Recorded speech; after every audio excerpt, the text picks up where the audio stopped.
నా స్టైల్లో cauliflower fry ఎలా చేస్తానో చూసేద్దామా.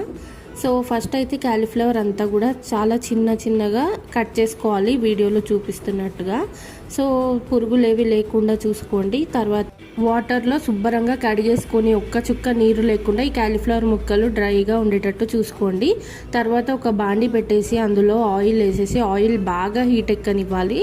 ఈ ఆయిల్ ఏంటంటే మనకి కొంచెం పొగలు వచ్చేంత ఆయిల్ కొంచెం ఎక్కువనే వేడి అయిన తర్వాత ఈ కడిగేసి పెట్టుకున్న క్యాలీఫ్లవర్ ముక్కలు అందులో వేసేసుకోండి. వేసిన వెంటనే అయితే కలపకూడదు. కొంచెం ఫ్రై అయిన తర్వాత ముక్కలని మనం కలుపుకోవాలన్నమాట. అలా మధ్యలో కలుపుకుంటూ క్యాలీఫ్లవర్ అంతా కూడా క్రిస్ప్గా వేగేలాగా వేయించేసుకోవాలి. ఆ తర్వాత వీడియోలో చూపిస్తున్నాను కదా, ఈ విధంగా ఫ్రై బాగా అయిన తర్వాత పైన